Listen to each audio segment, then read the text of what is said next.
Nossa conexão caiu, mas nós vamos continuar aqui, da onde paramos.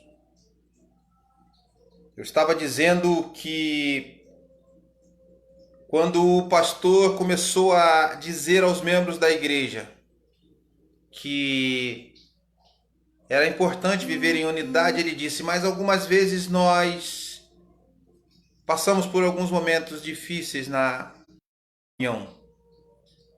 Às vezes nós nos desentendemos. Às vezes nós nos desgastamos. Às vezes acontecem algumas coisas no meio da nossa convivência que nós deveríamos tratar e talvez às vezes esperássemos demais para tratar. Talvez acontecessem algumas coisas ou acontecem algumas coisas no meio da nossa convivência que nos desgastam de maneira que nós, ao invés de tratar, ao invés de cuidar, ao invés de realmente sarar, o que acontece? Nós simplesmente deixamos o tempo passar e isso pode ser muito ruim para nós. Isso pode ser muito ruim para a vida da igreja. E então esse pastor diz uma coisa para aquelas pessoas naquela noite. Ele diz assim: eu gostaria que ao ouvir esta parte da explicação da ceia, eu queria que vocês prestassem bastante atenção no que eu vou dizer agora. Talvez você esteja sentado aqui, mas eu queria que você olhasse ao redor de toda a igreja e eu queria que você fizesse uma análise. Você pode abraçar a todas as pessoas que estão assentadas aqui no ambiente de culto nessa noite. E ele disse: eu quero fazer essa pergunta e eu quero que vocês analisem o que eu estou dizendo. Eu quero que vocês pensem sobre o que eu estou dizendo. E eu sei que é difícil determinadas atitudes, mas eu vou orar para que o Espírito de Deus faça uma obra no coração de vocês, para que nessa noite, se existem pessoas que não se falam, se existem pessoas que não se amam, se existem pessoas que têm algum tipo de sentimento ruim em seus corações, que tudo isso seja quebrado para a glória de Deus. Ele disse então: eu vou orar nessa noite para que a gente possa comer do pão e para que a gente possa beber do vinho. E à medida que eu estiver orando, nós vamos entoar um cântico que diz que eu sei que foi pago um alto preço para que contigo eu fosse um, meu irmão. E à medida que a gente estiver cantando esse cântico, eu quero que você saia do seu lugar e que você procure alguém que se tornou um desafeto com você por causa de algum problema. Alguém que você carrega de maneira pesada no seu coração. Isso. E o pastor começou a orar e naquele ambiente começou a se ouvir soluços. Pessoas chorando. As pessoas estavam com dificuldades em suas vidas. As pessoas estavam com as vidas machucadas umas com as outras. E algumas pessoas começaram a sair dos seus lugares e começaram a procurar aqueles que eram seus desafetos. E começaram a procurar as pessoas, de repente, que conviviam no mesmo ambiente eclesiástico, mas com quem essas pessoas já não tinham, talvez meses, talvez anos. E começou a haver um grande quebrantamento no meio desta igreja. À medida em que algumas pessoas iam acertar as suas vidas umas com as outras, o pastor também observou que alguns bancos na igreja ficaram vazios. Algumas pessoas foram embora. E eu queria que a gente pensasse sobre um tema nessa noite: cura das emoções. E eu queria mostrar dentro de um texto e de alguns comentários e de algumas coisas que eu quero compartilhar com vocês nessa noite sobre como a falta de perdão pode nos fazer mal. Como a falta de perdão pode nos machucar. E eu queria que a partir de agora, falando sobre perdão, a cura das emoções, que você que você começasse a refletir em alguns momentos sobre algumas coisas, que você começasse realmente a refletir se existe alguém neste exato momento, nessa noite, que você precisa perdoar. Ou que você precisa ser perdoado por ela. Porque nós, como seres humanos, vivemos de uma maneira tão complicada, onde nós temos a facilidade de machucar, mas temos também a facilidade de machucar, mas temos a dificuldade de perdoar, de pedir perdão. Nós temos religiosamente muitos hábitos. Nós frequentamos a igreja, nós cantamos alguns cânticos, nós até lemos a nossa Bíblia, mas em alguns momentos é fato que nós temos dificuldades para poder derrubar os muros que nos separam. Isso é fato. Talvez nessa noite você esteja aqui ouvindo esta explanação da palavra de Deus e você esteja pensando, talvez em alguém da sua família, talvez num amigo, talvez em alguém da sua igreja, talvez num vizinho. Os nossos corações, eles têm a tendência a endurecer quando nós temos que perdoar. Esta noite eu quero desafiar a você a se desarmar, a desarmar o seu coração para que o perdão possa ser possível. Eu quero convidar você para olhar para o texto que nós lemos nessa noite. Evangelho de Mateus, capítulo 18, somente os 2 versículos que a gente colocou aqui, versículos 21 e 22. O que esses 2 versículos nos mostram? Eles nos mostram que Jesus está dando uma série de ensinamentos aos seus discípulos, como sempre. É o que Jesus faz sempre, rotineiramente, dentro dos evangelhos. E durante todos esses ensinamentos, Jesus está falando numa parte anterior a esta, da maneira como se deve tratar o seu irmão, como nós devemos tratar aqueles que estão à nossa volta, que fazem parte do mesmo círculo da irmandade da fé. Jesus está falando sobre a comunidade dos discípulos, como eles devem viver, como eles devem realmente mostrar amor e sentimentos profundos uns para com os outros. E a gente vai observar uma coisa que deve chamar a nossa atenção, que vai acontecer no texto e no contexto do texto. Jesus está falando, está ensinando, e a gente vai ver que um dos seus discípulos, chamado Pedro, ele vai nos mostrar que alguém pode estar ouvindo a pregação da palavra, alguém pode estar há muito tempo recebendo uma grande gama de ensinamentos preciosos, e mesmo assim essa pessoa estar ouvindo com qualidade para que esses ensinamentos venham surtir efeito em suas vidas. Ou em sua vida. E como a gente vai observar isso no texto e no contexto do texto?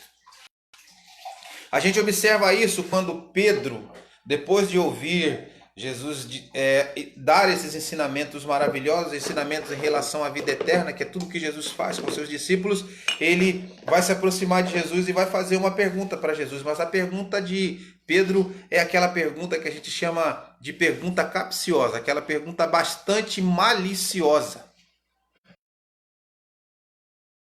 Por trás da pergunta que vai fazer a Jesus, ele vai dizer assim, ele se aproxima de Jesus e diz: Senhor, até quantas vezes meu irmão pecará contra mim que eu lhe perdoe? Por que ele faz essa pergunta?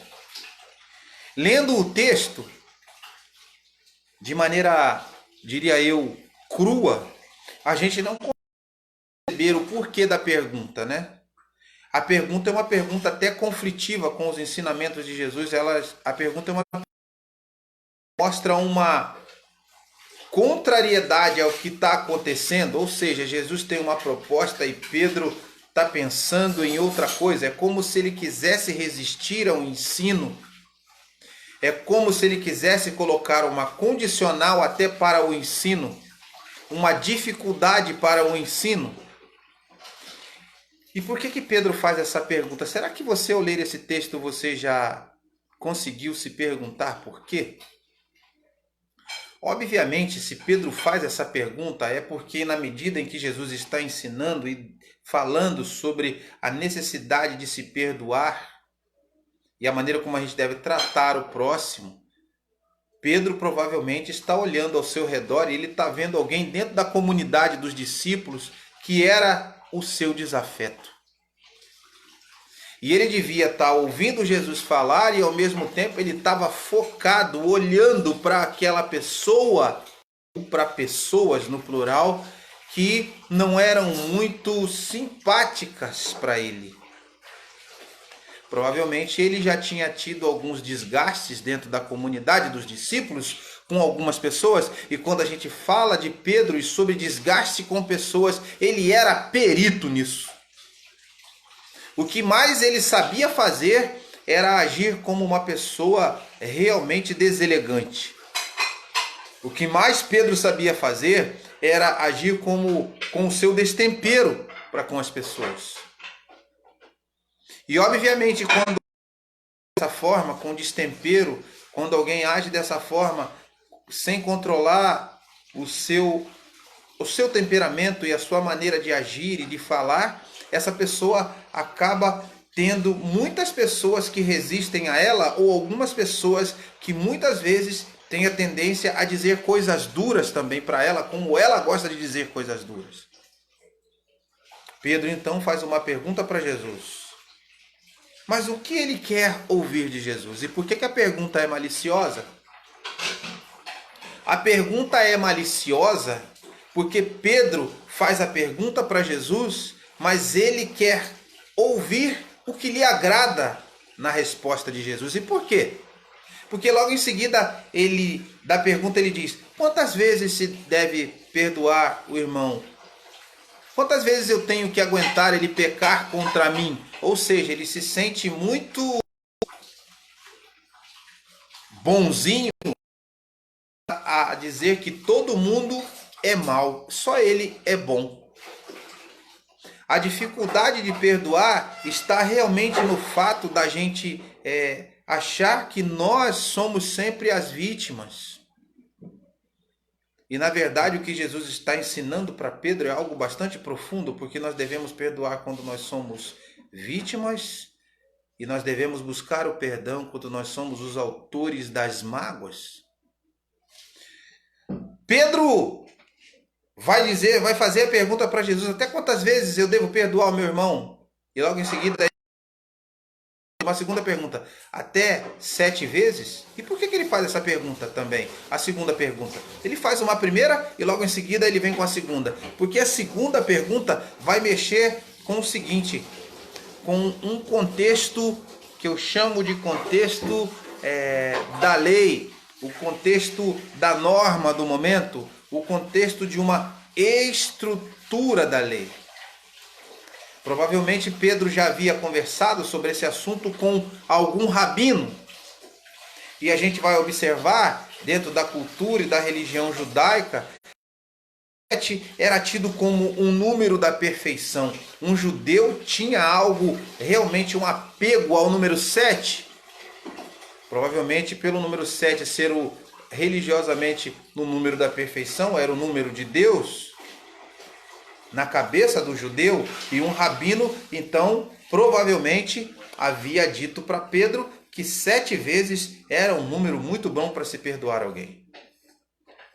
E ele deve ter perguntado a um segundo, a um terceiro rabino, a um quarto talvez, então ele está agora convicto de que quando ele conversar com Jesus, Jesus simplesmente vai confirmar aquilo que ele quer ouvir.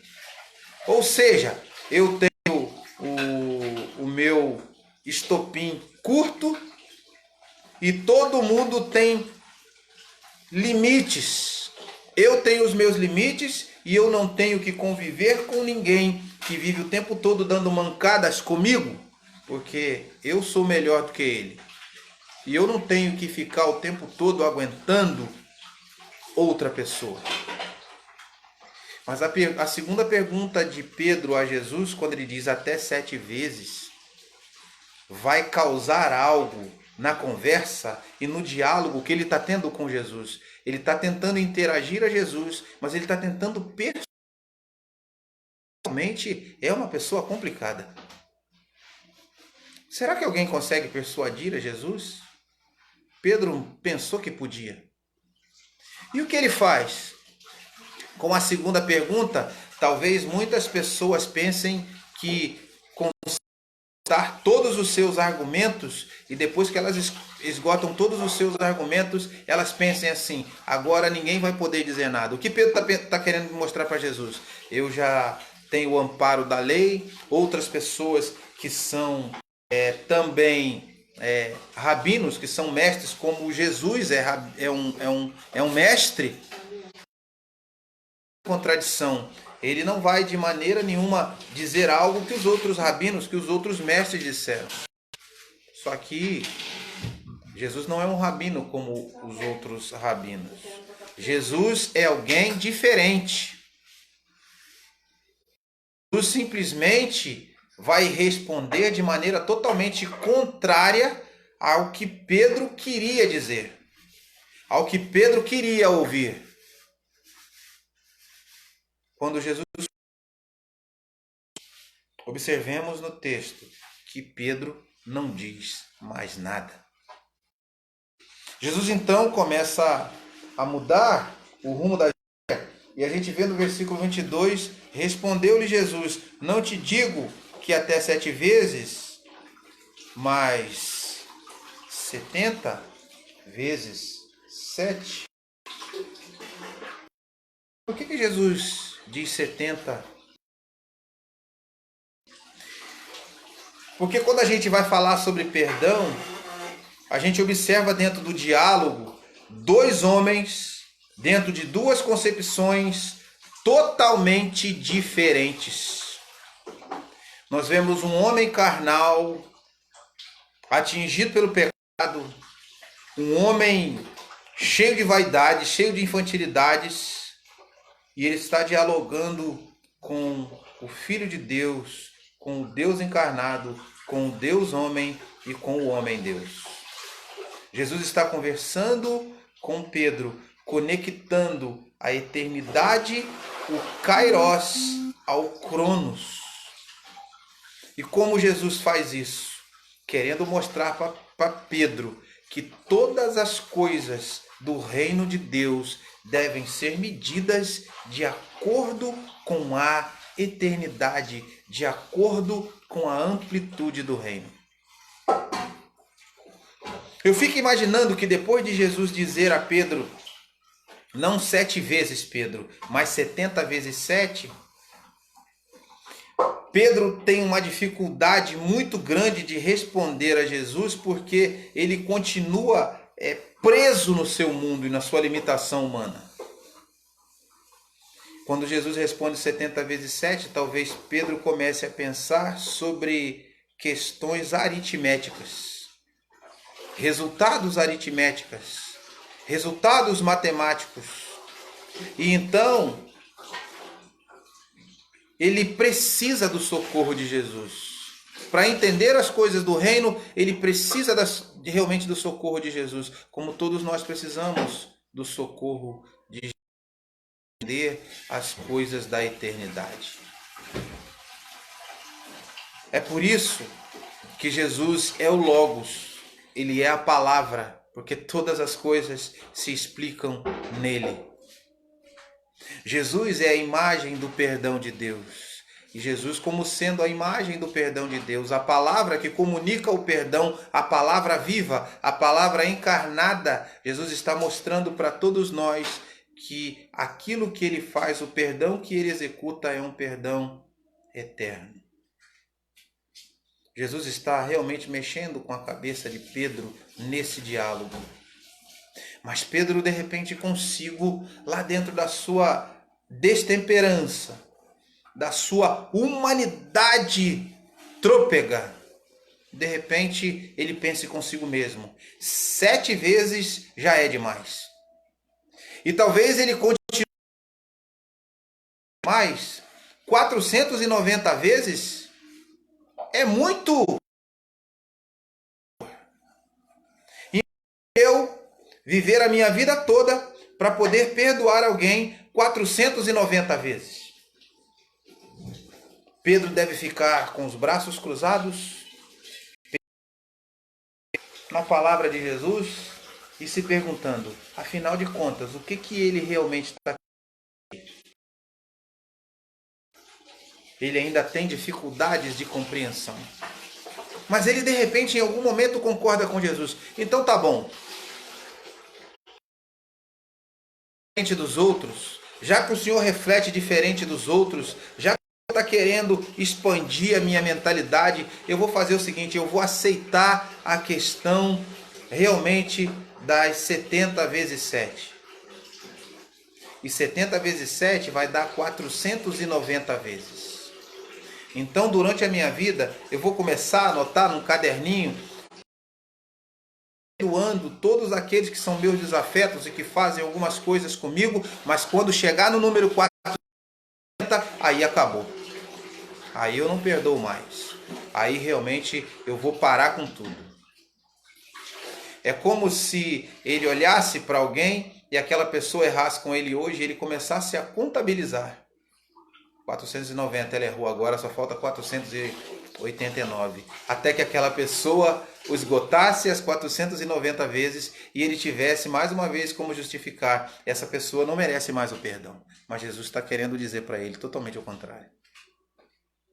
Jesus está querendo dizer para Pedro que não é para perdoar 490 vezes alguém durante toda a vida. Mas Jesus está querendo dizer o seguinte: Pedro, vocês são a comunidade dos discípulos, a comunidade do...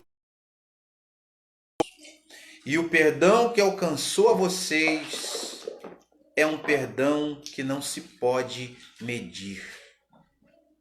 O amor de Deus comunicou o perdão de Deus. Quando eu falo sobre perdão com você, eu falo em perdoar alguém 490 vezes a cada milésimo de segundo.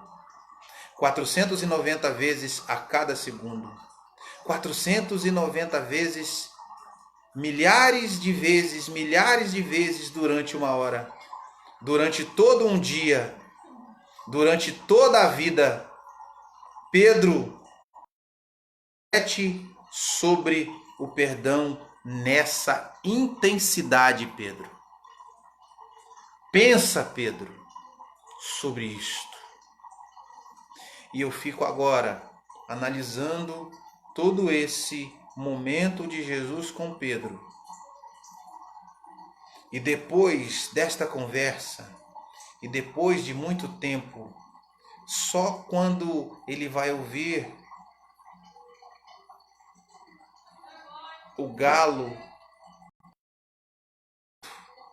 depois de trair a Jesus, é que ele vai pensar no perdão, é que ele vai analisar o perdão, é que ele vai se lembrar da maneira como precisa ser perdoado, e ele vai se lembrar da intensidade como Jesus falava de amor e falava sobre perdão.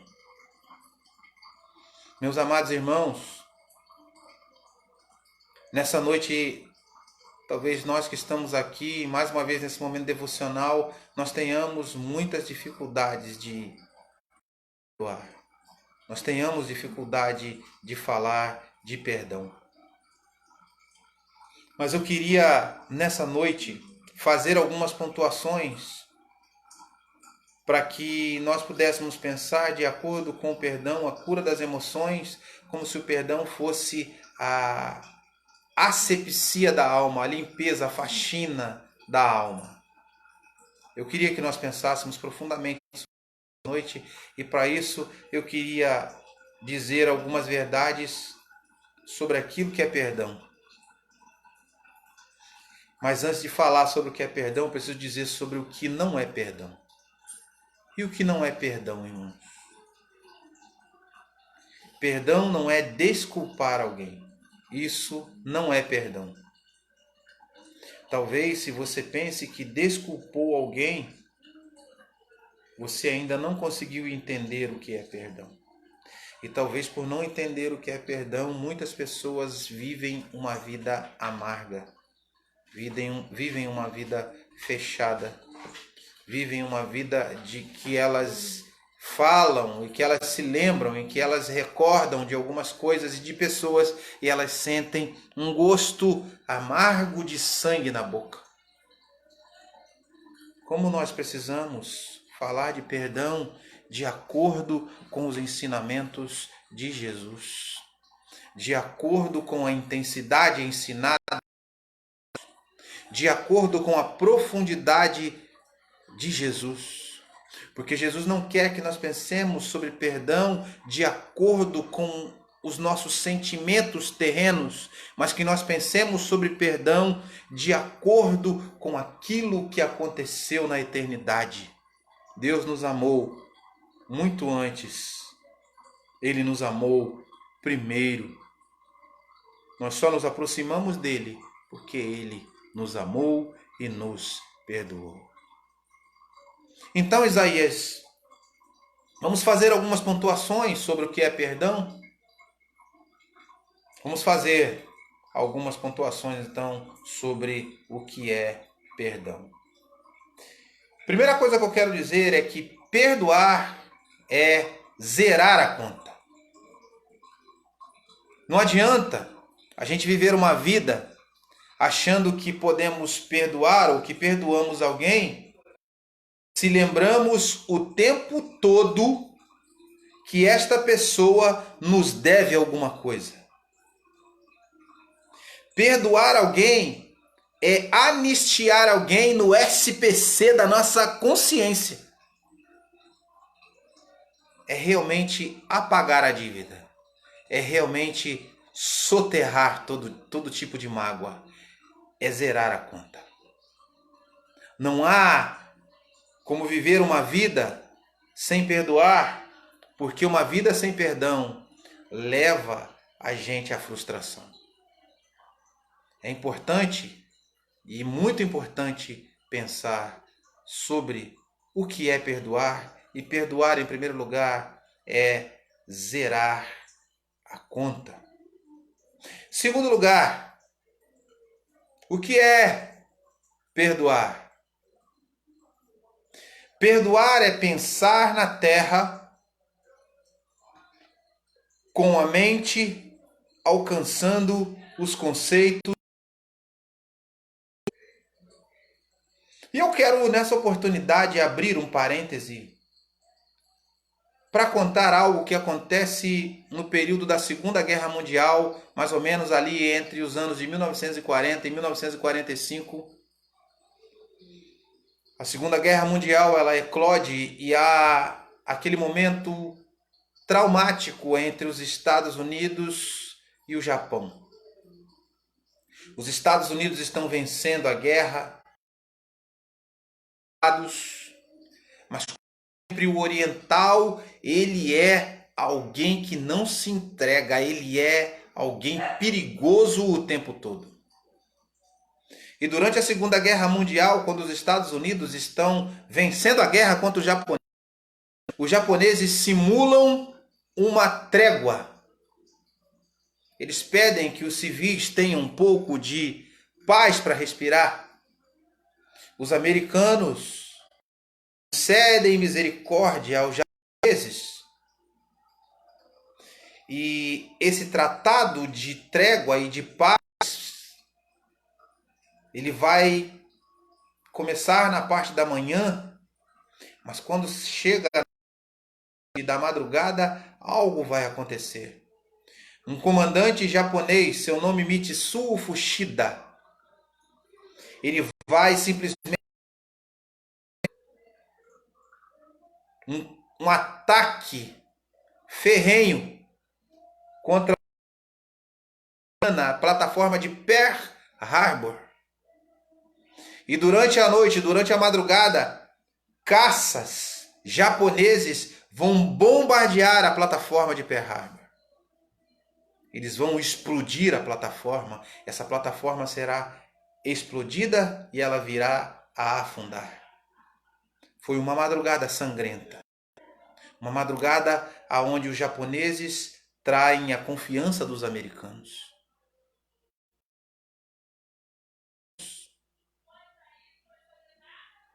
Aquela noite foi uma noite que até hoje os americanos não se esquecem.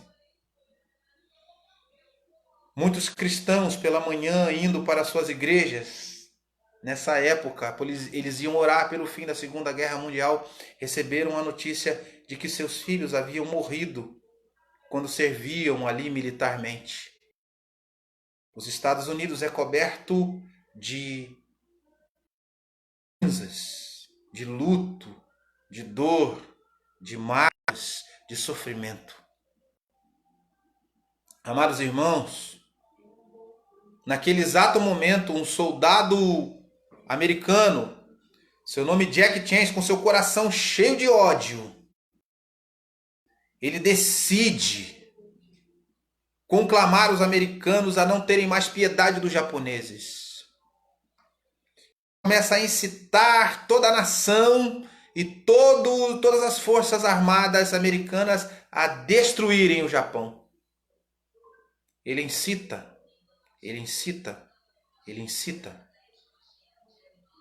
As imagens de Jack Chance e as notícias sobre Jack Chance chegam aos ouvidos de Mitsu Fuchida, esse comandante japonês. Os americanos armam, então, um ataque aos japoneses, também num período da noite. Os japoneses ficam sabendo, Mitsu Fuchida fica sabendo, armam um contra-ataque, mais uma vez, contra os americanos. Perdão.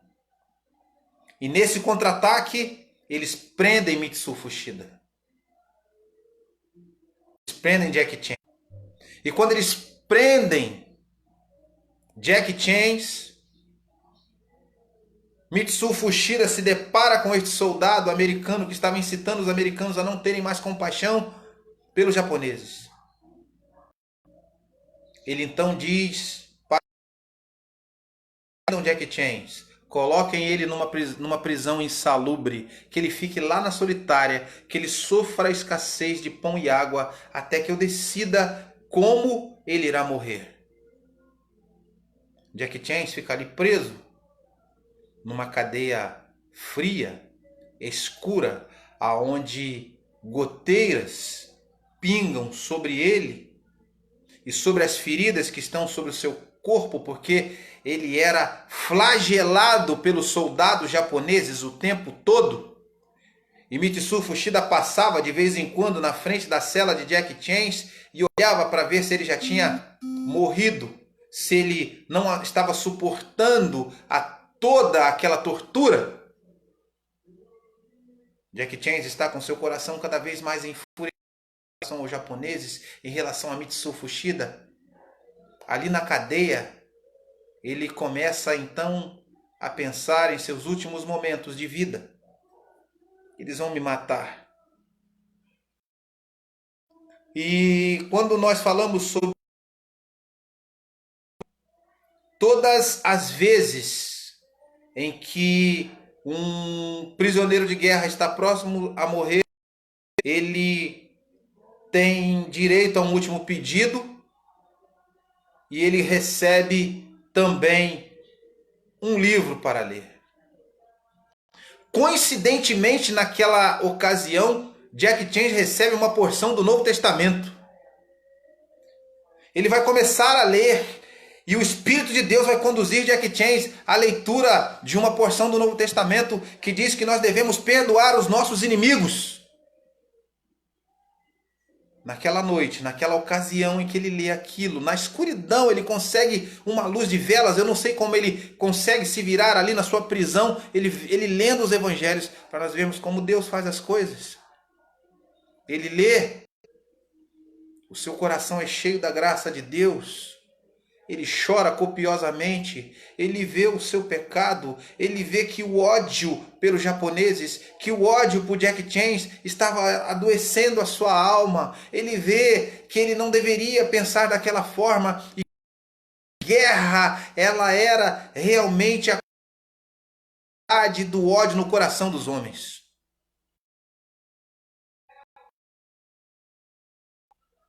Ele ora e chora mesmo, e ele pede a Deus que perdoem os japoneses.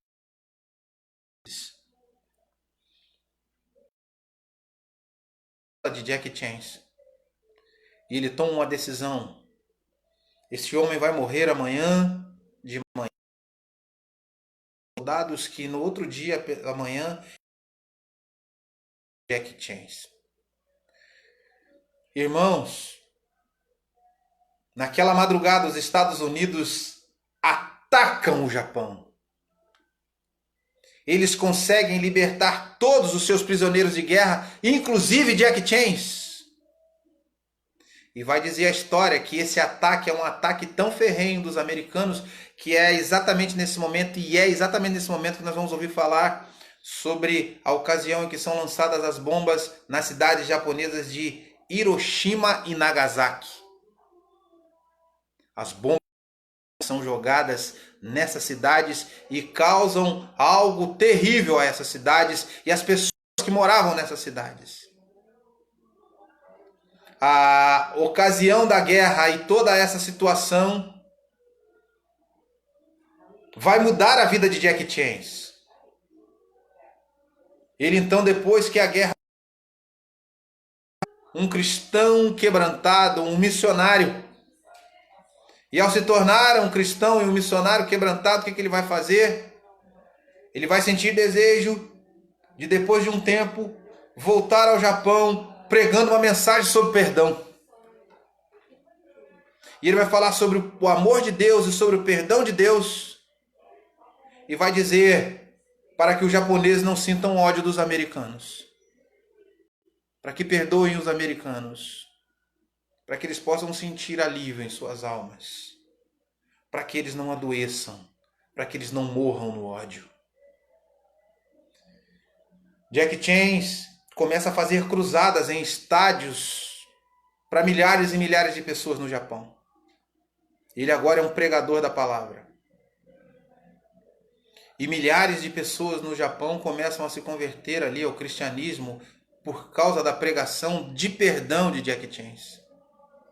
Vai dizer a história que num determinado dia, Mitsuo Fuchida, fugindo pelos americanos, está numa estação de trem, indo para se esconder num determinado lugar, e Jack Chan escrevia folhetos. Nesse dia em que Mitsuo Fuchida estava pensando em fugir, um dos folhetos de Jack Chan no vento vem e bate na testa de Mitsuo Fuchida. Ele vai ler Jack Chan escrevendo sobre perdão. E num desses folhetos, Jack Chan vai escrever o seguinte: por onde anda Mitsuo Fuchida? Eu gostaria de encontrá-lo, de abraçá-lo e de perdoá-lo. Mitsuo Fuchida então lê este folheto. E no final deste folheto há o mesmo versículo que tocou o coração de Jack Chan e converteu Jack Chan. O seu coração também enche-se da graça de Deus. Ele chora naquela estação de trem. Ele é convertido a Jesus como seu Salvador.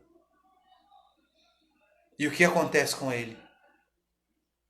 Ele vai saber aonde Jack Chan está pregando, num determinado estádio. E ele vai até lá. E Jack Chan prega. E prega mais uma vez sobre o perdão de Deus. E ele chama os japoneses a saírem dos seus lugares e virem até a frente, porque ele quer orar com eles. E ele diz: eu quero abraçar vocês, eu quero que Deus nos perdoe por tudo aquilo que nós fizemos uns aos outros. As pessoas estão chorando e soluçando. No meio de todas aquelas pessoas, de milhares e milhares de pessoas, vem Mitsuo Fuchida. Ele se agarra às pernas de Jack Chan. E quando Jackie Chan olha, ele se depara com Mitsuo Fuchida, ele treme da cabeça aos pés, ele sua. Ele pensa consigo mesmo, será que esse homem veio me matar? Mas ele percebe que Jackie Chan está chorando copiosamente. Ele percebe que Mitsuo Fuchida está chorando copiosamente, perdão. E Mitsuo Fuchida olha nos olhos de Jackie Chan e diz para Jackie Chan: esse perdão de Deus pode me alcançar? Você pode me perdoar? E os dois se abraçam e choram. E naquele dia foi o dia que o maior número de japoneses foi curado pelo poder do perdão de Deus. Amados irmãos, depois desse momento, Mitsuo Fuchida se uniu a Jackie Chan e eles começaram a andar e a andar pelo Japão como homens convertidos, dando testemunho do que Deus fez a eles através do perdão. Eu queria que nessa oportunidade você pensasse sobre perdão. Eu queria que você refletisse sobre perdão e sobre a necessidade de perdão. Mas em terceiro e último lugar, perdoar é fazer a vontade de Deus. Ao ouvir a mensagem nessa noite, provavelmente você vai pensar em alguém, você vai precisar realmente reconstruir a sua vida com alguém. Vai ser difícil, mas eu rogo que o Espírito de Deus te impulsione a conseguir fazer isso. Porque perdão é decisão. É uma decisão que fazemos pela vontade de Deus, porque sabemos que nós um dia também fomos perdoados sem merecer. Então, pessoas. Eu quero dizer, para a gente poder caminhar para o final, o que acontece quando a gente não perdoa. Isso mexe com o nosso psicológico, isso mexe com o nosso, porque falta de perdão pode causar doenças chamadas doenças psicossomáticas, doenças que nascem no cérebro, que ficam no cérebro, remoendo o cérebro e passam para o corpo. Muitas pessoas estão morrendo hoje de câncer porque estão muito magoadas com coisas que lhes aconteceram no passado e em suas vidas. Não conseguiram perdoar. E nessa noite, ao ouvir a pregação da palavra de Deus, provavelmente você pode estar muito machucado com alguém, com alguma coisa, com alguma situação. Mas ao ouvir a pregação da palavra de Deus nessa noite, você pode ter a oportunidade de tirar da sua vida tudo isso que te faz mal. E eu quero dizer para a gente terminar o que acontece com a gente quando a gente não perdoa.